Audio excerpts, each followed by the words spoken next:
Hi everyone, नमस्कार, राधे राधे। सभी का स्वागत करती हूँ अपने नए चैनल की नई वीडियो में। जी हाँ, आज मैं आपके सामने आई हूँ एक और नई वीडियो के साथ, जिसमें आपको बताने वाली हूँ वृंदावन में स्थित चार धाम के बारे में। तो वृंदावन का नाम जैसे ही आता है गाइस, तो भगवान श्री कृष्ण और राधा जी का जिक्र तुरंत आ जाता है। जी हाँ, भगवान श्री कृष्ण और राधा जी की लीला भूमि को वृंदावन माना जाता है। यह स्थान अनादिकाल से भक्तों की श्रद्धा का केंद्र रहा है। वृंदावन के चार धाम, जिन्हें ब्रज के चार धाम के रूप में भी माना जाता है।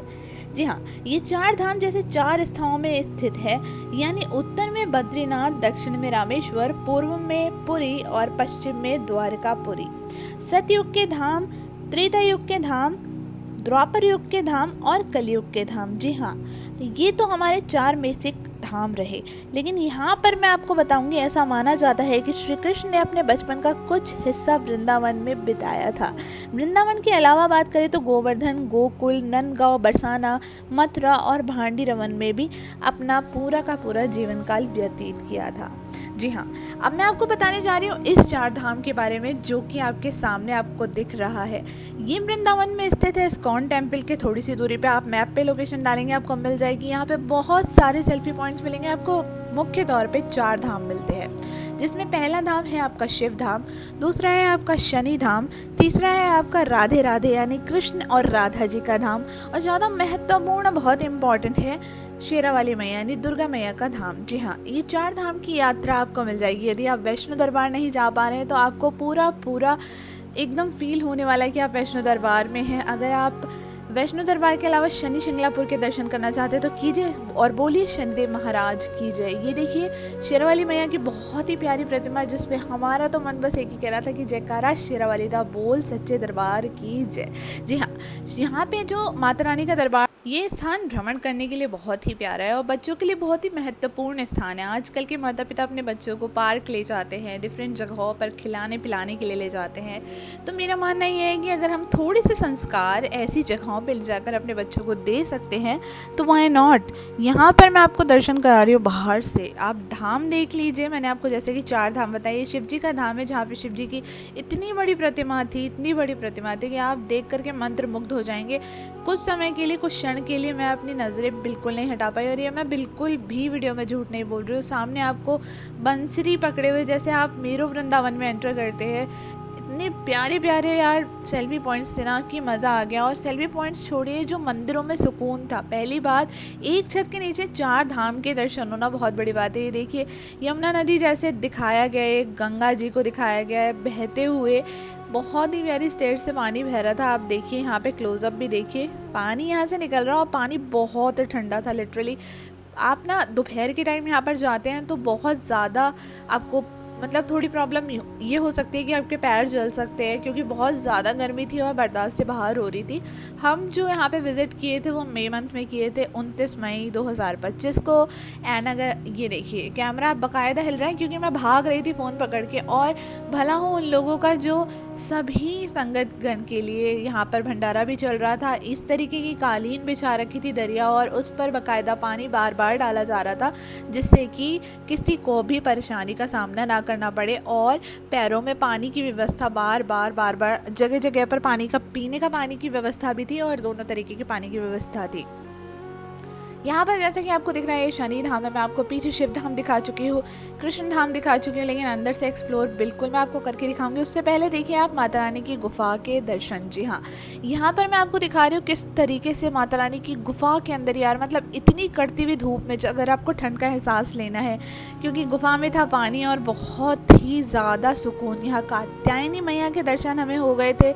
इससे पहले हमने माता रानी के एक और रूप के दर्शन किए थे। यहाँ पर आपको देखिए अनदर दर्शन हो जाते हैं, जो कि भैरव जी के दर्शन है, भैरव जी के दर्शन। और आप देखिए कि कितनी प्यारी प्रतिमा बना रखी है, मतलब प्रतिमा एक्चुअल में ऐसा लग रहा था कि रियलिटी है ये, क्योंकि कैमरा कुछ चीज़ें जस्टिफाई नहीं करता है, लेकिन हमने जो अपनी आंखों से देखा है वो बहुत ज़्यादा रियल था। ये काल रात्रि मैया, जी हाँ, दुर्गा जी की सातवीं शक्ति जिन्हें माना जाता है, उनका स्वरूप था। माफ़ कीजिएगा, मेरे मुंह से भैरव जी का रूप निकल गया था। यहाँ पे आप दूसरी प्रतिमा देख पा रहे होंगे, जहाँ देखिए वाइट कलर के बहुत ही सुंदर वस्त्र मैया ने धारण कर रखे हैं, जो कि हैं हमारी महागौरी मैया, जो कि 8वीं शक्ति मानी जाती है माँ दुर्गा जी की। इसके आगे हम बढ़ते हैं तो इसके आगे हमें एक और स्वरूप मिलता है। माता रानी का हर स्वरूप अपने आप में चमत्कारिक है, हर स्वरूप की अपनी अपनी एक लीला है। जैसा कि आप सभी जानते हैं दुर्गा मैया के नव रूप है। अब यहाँ पे सिद्धिदात्री मैया जो कि माता रानी की यानी माता दुर्गा की नवी शक्ति मानी जाती है। जी हाँ, इसी तरीके से आपको आगे दर्शन होते रहेंगे। जो मैंने आपको पहले बोला था कि भैरव जी हैं महाकाली मैया को, तो मैं माफ़ी चाहूँगी उस चीज़ के लिए। ये भैरव जी का रूप है जैसे कि आप देख पा रहे होंगे। बोर्ड पर इसका साफ साफ दर्शन था, हर चीज़ को आप पढ़ सकते हो अगर आपको नहीं पता है कि क्या है क्या नहीं है। श्याम रंग जैसे हैं, 4 भुजाएं हैं, त्रिशूल पकड़ा हुआ है, अपनी अपनी बहुत विशेषताएं हर चीज़ की। दीवारों पर जो गुफा की दीवारें हैं उस पर जय माता दी का वर्णन लिखा है। आगे जब आप जाएंगे तो ये एग्ज़िट का गेट है। एंट्री के लिए भी आपको गुफा दी गई है, एग्ज़िट के लिए भी आपको गुफा दी गई है। यहाँ से देखिए जब हम एग्ज़िट करते हैं तो फिर से कड़ती धूप का सामना हम सभी को करना पड़ रहा था।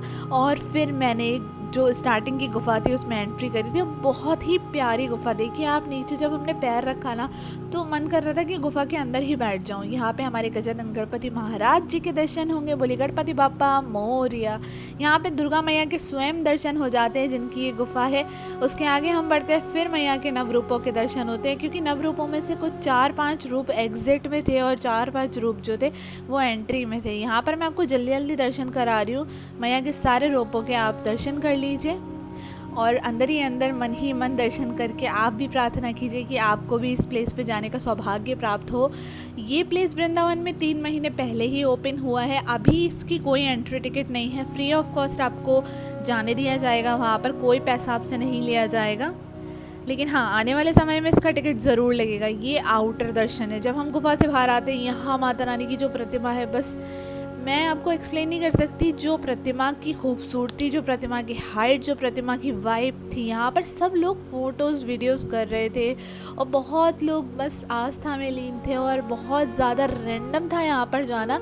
लेकिन मुझे नहीं पता था कि ये प्लेस मेरी ज़िंदगी का बेस्ट प्लेस बन जाएगा, क्योंकि एक ही छत के नीचे कितने गजों में घिरी हुई है 4 धाम की यात्रा, जो कि शायद आपको बहुत समय में नसीब होगी। क्योंकि आप शनिदेव के दर्शन करने के लिए अलग मंदिर में जाएंगे, दुर्गा मैया के दर्शन करने के लिए अलग मंदिर में, राधा रानी कृष्ण जी के दर्शन करने के लिए तो वृंदावन फेमस है ही, मथुरा में भी आप कर सकते हैं, नंदगांव बरसाना में भी आप कर सकते हैं। और वहीं मैं बात करूँ शंकर जी के दर्शन करने के लिए तो आपको पहाड़ों का रास्ता तय करना पड़ता है, जैसे बद्रीनाथ, केदारनाथ। जी हाँ, यहाँ पर आप आते हैं तो चारों धामों के दर्शन यानी चारों देव देवताओं के दर्शन आपको एक ही छत के नीचे हो जाते हैं। इस तरीके से इस ब्लॉग का मैं अंत कर रही हूँ, लेकिन यहाँ पर अंत करते करते मैं आपको कुछ वीडियोस ज़रूर दिखाऊंगी जिसमें हमने भोलेनाथ के दर्शन किए, माता पार्वती के दर्शन किए, गजानन गणपति महाराज के दर्शन किए। और ये मूर्तियाँ गोल्डन कलर में ही बनी हुई थी। अगर मैं इन मूर्तियों के आगे खड़ी हो जाती तो गाइस बहुत छोटी लगती है। यहाँ पे आप स्वयं काल भैरव का रूप भी देखेंगे और शिव जी के डिफरेंट रूपों के दर्शन आप कर सकते हैं। जैसे कि ये देखिए, आप डिफरेंट रूप के दर्शन हो जाएंगे। ये शिवलिंग का स्वरूप बना रखा था, आप देख सकते हैं कि ये बंदा बैठा हुआ कितना छोटा सा लग रहा है। आगे शिवलिंग भी रखा हुआ है, जैसे जल अर्पित करना है, दूध अर्पित करना है, वो बाहर से लेकर कर सकता है। अब जो 4 धाम के अंदर मैंने आपको माता रानी का मंदिर दिखाया था जहाँ पे शेरावाली माता की प्रतिमा भी है, वो मैं आपको अब धीरे धीरे दिखा देती हूँ कि उस मंदिर के अंदर भी आपको हर एक प्रतिमाएं मिल जाएंगी। जैसे कान्हा जी की प्रतिमा मिल जाएगी, सरस्वती जी, गणेश जी, जितने भी हमारे सनातन धर्म में माननीय पूजनीय भगवान देवी एवं देवता हैं, सभी के दर्शन आपको एक छत के नीचे होने वाले हैं। बोली संकट मोचन पवन पुत्र हनुमान की जय। यहाँ पे ब्रह्मदेव के दर्शन आपको हो जा रहे हैं, सामने आपको जैसा दिख रहा है। उसके बाद महाकाली मैया के दर्शन आपको हो जाते हैं, कृष्ण जी के दर्शन, बाल कृष्ण जी के दर्शन, विट्ठल जी के दर्शन। मैं एक्सप्लेन नहीं कर सकती आपको, इतने सारे नाम, जितने सारे हमारे भगवान जी हैं सभी के रूपों के भव्य दर्शन आप वहाँ देख सकते हैं। यहाँ पर देखिए विष्णु जी जो कि आराम करते हुए आपको दिखाई दे रहे हैं। और ये पिक्चर बहुत रेयर है गाइस, कुछ पिक्चर्स तो एक्चुअली में रेयर हैं जो कि इतनी आसानी से देखने को नहीं मिलती हैं। और आपको अगर एक छत के नीचे देखने को मिल रही हैं तो सच में आपका सौभाग्य है। यहाँ पर सभी जगह पर सिक्योरिटी गार्ड्स लगे होते हैं। आपको बैठने तो नहीं दिया जाएगा, या यदि आप अगर थोड़ा सा मतलब वेट करना चाहते हैं, बैठकर देखना चाहते हैं, चीज़ों को एंजॉय करना चाहते हैं, 5 से 10 मिनट तक आप इस जगह पे बैठ के आनंद ले सकते हैं। क्योंकि भीड़ बहुत ज़्यादा इकट्ठी होने लगती है, इसलिए लोग यहाँ पर बैठना तो प्रेफर करते हैं, लेकिन सिक्योरिटी गार्ड्स उन्हें बैठने देना प्रेफर नहीं करते। इसी तरीके से दर्शनों का सिलसिला आगे तक चलता रहेगा। गौरीपुत्र महागणेश, कार्तिकेय महाराज जी, मनसा देवी, माता गौरी एंड शंकर जी पूरी फैमिली के साथ आपको मिल जाते हैं। यहाँ पे नवदुर्गा का साक्षात रूप आपको मिलता है जो कि 10 भुजाओं में आपको दिखाई दे रहा है। ये माता सरस्वती का रूप मिल जाता है, माता लक्ष्मी का रूप मिल जाता है, महाकाली मैया का रूप मिल जाता है, रौद्र रूप जिसमें आप देख सकते हैं कितने प्यार से दर्शन हो रहे हैं और कितने अच्छे से दर्शन हो रहे हैं। मतलब आपको हर तरीके के दर्शन इस एक छत के नीचे दुर्गा मैया के धाम में मिल जाते हैं। तो अगर आप और आपके बच्चे भी इंटरेस्ट रखते हैं स्पिरिचुअल प्लेसेस पे घूमने का, अध्यात्म के अंदर आप इंटरेस्ट रखते हैं, तो वृंदावन आ रहे हैं तो 4 धाम ज़रूर जाइए। 4 धाम जाना बिल्कुल सफल होगा और आप वहाँ से लंगर प्रसाद चक्कर भी ज़रूर आइएगा, क्योंकि जब भी आप जाएंगे ना भंडारा आपको ज़रूर मिलने वाला है, जिसमें माता रानी की कृपा से आपको पूरी, आलू की सब्ज़ी और जिस तरीके से भी भंडारे में जो भी बना होगा वो माँ की रसोई के नाम से आपको स्टार्टिंग में ही मिल जाएगा। स्लीपर्स अगर आप अपनी गाड़ी से आ रहे हैं तो गाड़ी में उतार दीजिए, अदरवाइज़ आपको पार्किंग ढूंढ कर पार्किंग में गाड़ी लगाने के बाद स्लीपर्स को जमा कराना पड़ेगा, जिसके लिए धूप में आपके पैर बहुत ज़्यादा दब सकते हैं। और मैं तो आपको रिकमेंड करूँगी कि धूप में मत आइए, क्योंकि धूप में भीड़ इतनी ज़्यादा नहीं होती, लेकिन होती ही है। आपको सामना भीड़ का करना पड़ेगा, लेकिन अगर आप शाम को ठंडे में आते हैं तो आपको ये पैर जलने वाली समस्या बिल्कुल भी नहीं होगी। आशा करती हूँ कि आपको ये ब्लॉग पसंद आया होगा, आशा करती हूँ ये इन्फॉर्मेशन आपको पसंद आई होगी। यदि वीडियो आपको अच्छी लगी हो और आपको लगता हो कि आपके रिश्तेदार भी ऐसी वीडियोस में इंटरेस्ट रखते हैं, स्पिरिचुअल आध्यात्मिक प्लेसेस में इंटरेस्ट रखते हैं, तो वीडियो को लाइक करिए, शेयर करिए और सब्सक्राइब ज़रूर से कर लीजिएगा। आगे आने वाली वीडियोस में नोटिफिकेशन आपको मिल जाएगा, नोटिफिकेशन बेल आइकन को दबा ज़रूर लीजिएगा।